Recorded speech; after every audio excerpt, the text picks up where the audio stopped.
key to this puzzle is right in front of you, but you probably don't see it. I will show you how to solve this Sudoku and reveal the easily overlooked strategy you can use to solve competitive Sudokus like this faster and more efficiently. Click below if you want to give this puzzle a go. And with that, it's solving time. Look at the ones.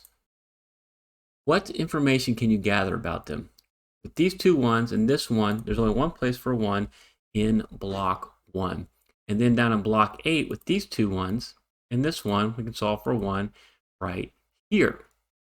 And then in block 5, you'll notice with these two ones and this one, there's only 2 possibilities for 1. And so I'm going to do is called Snyder Notation. Anytime in a 3x3 block, 2 possibilities for a cant, you can mark it. And if you solve one of these cells, you can solve the other one right away. We can do the same thing and put Snyder ones up here in block 3. Greetings, friend. This is round 3, puzzle 3 from the 2024 Sudoku Grand Prix. It's rated 558 medium, which means that you can expect some pairs action going on here. Some naked, some pointing pairs, claiming pairs, maybe hidden pairs. As you follow the solve, see if you can figure out what you are overlooking. Now, where can a 3 go here in block 7? You got these 2 3s and this 3. Only place for a 3 is right there. And then with these 2 3s and this 3, we can put Snyder 3s right here. And with this 3 and this 3, Snyder 3s in block 3. And then in block 5, with these 3s, Snyder 3s right here. And the 4s, we can actually solve a 4. With this 4 and this 4, there's a 4 right there in block 8. And then you see how this 4 cuts across here and this 4 comes up. Only 2 places for a 4 in block 4. And since they're in the same row, this can also be used as called a pointing pair. So the 4s are limited in block 4 to row 4, which means that a 4 cannot be anywhere else along row 4 outside the block. That's a pointing pair. Because if you put a 4 here, here, or here, you have no place to put a 4 in block 4, right? And so that means you can eliminate 4s from these spots because of this 4. No 4s can go there. You can solve for 4 right here in block 6. And now with that 4 and these 2 4s, you can put 4s right here. And now you notice you got the Snyder on top of each other.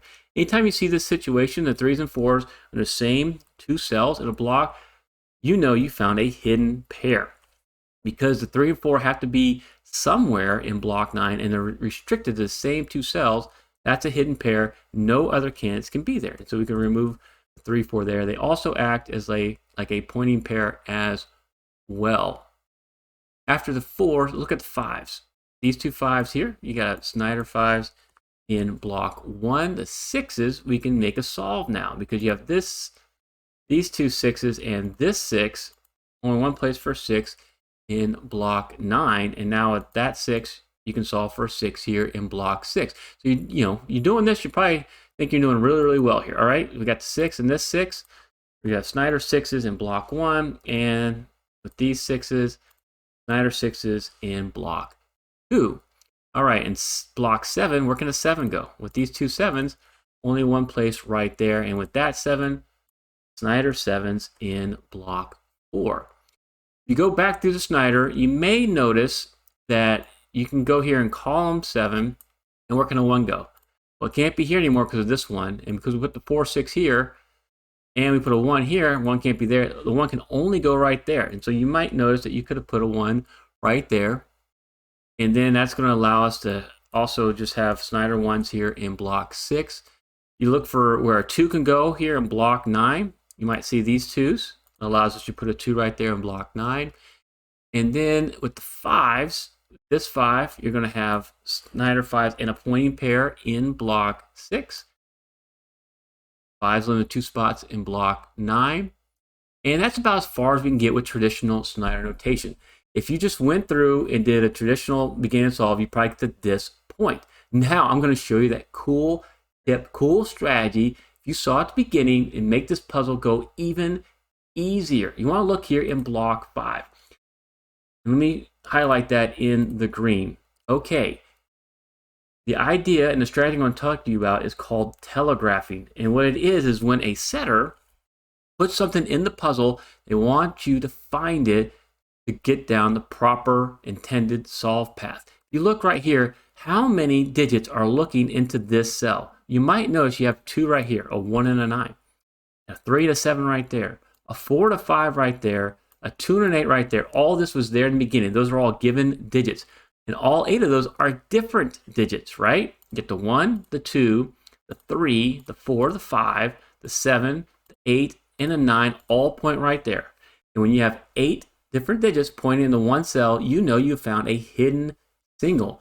This cell has to be a 6. And the reason you probably overlooked it is you may have done what I did when I started. I showed you, start looking just for individual digits and looking through, going doing the cross-hatching and the Snyder notation, which is good for gathering information. But if you saw this 6 right here, it actually opens up much the same solving much quicker than if you did the traditional solve. And I love this community that you and I are building here. And I love sharing how to solve Sudoku better with you.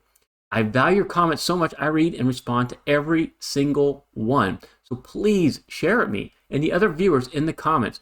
When did you see that you could solve the 6 here in row 5, column 5? Did you see it right away, a little bit later, or right when I showed it to you? Put it down in the comments. Because what does this do? You look across this row, look at this cell, can't be a 1, 2, 3, can't be a 4, can't be a 6, 7, 8, or a 9. This has to be a 5 now, which gives us a 3, 7 naked pair to finish up row 5. And now I'm going to do what's called following the Snyder here, right? So where can a 5 go here in block 5? Well, if you notice that this 5 means a 5 can't be in these spots, and you can't have a 5 there anymore, it has to be right there. And then when this 5, you displace the Snyder mark, you can solve the other cell right away. So that's what we can do right there. And with this 5, we can displace that Snyder mark and solve for 5 right there. With these two 5s, we can solve for 5 in block 7, displacing this Snyder 5, solve for 5 in block 9, and then in block 8. And we've solved all of the 5s. What about the 6s? Because of this 6, we can displace the Snyder, solve for a 6 here, displace that Snyder, solve for a 6 here, and now with these two 6s and this 6, we can solve for 6 in block 4. How about the 7s? Because you have this 7 right here and this 7 right there, there's only 2 places for a 7 in block 2 now. So I'll make the Snyder marks, but it's also a pointing pair, right? I told you this would make a pointing pair. So that means this can no longer be a 7. You put a 7 here, no place for a 7 in block 2. So this now has to be a 3, and that's going to be your 7. Okay, and once we do that, we can look at solving the 3s. You got this 3 and this 3. We can solve for a 3 right here. Displace the Snyder 3 here. Solve for a 3 in block 3. That means this has to be a 4, and this is going to be a 3 in the corner. Awesome job there. All right, now with the 4s, we just saw the 4 in block 9. You can look right here and notice that the 4 cuts across row 1 and gives us a pointing pair of 4s. So the 4s cannot be anywhere else along row 2. So 4 can't be here, can't be here. And because of this 4 can't be there, we can solve this cell now for a 4 in block 3. How about this 2 cutting across here? That's going to allow us to solve for a 2 here in block 8. And then we see we have an 8, 9 remaining in column 4. Well, my 8's right there. So this has to be your 8. That has to be your 9. And we're going to continue to follow the Snyder here, all right? You got this 8. Can't be in any of these cells. So this has to be your 8 in block 2, which then with this 8 means you got an 8 here in block 3. Means this is the only place for an 8 in block 9. You have these two 8s. Got to have an 8 right there. And then with these two 8s, we got an 8 right here, displacing that Snyder 7, displacing that Snyder 4, which allows us to solve for 4 right there. Let's not forget our 8s. These two 8s and this 8, we can solve for an 8 in block 1. Okay, how about the 9s? Look over here in block 3. What can we do with the 9s? We need is a 7 and a 9. I got my 7 right there. You know, this has to be the 7. This has got to be the 9. And now the 9's got to be right here in block 6, here in block 9, a 9 right there. So this 9 can't be there. It's got to be right there. You can solve this for a 9. And with these two 9s, we can solve for a 9 right here, displacing that Snyder 7. All right. What else can we solve? Well, I have 8 digits filled out here. This has got to be a 2. I don't see a 2 in block 1. Here, and these 2s, they're displacing that Snyder 1. So now we can solve those 1s, and our last digit is a 7. See if you can spot the easier break into this next puzzle. Thank you so much for watching.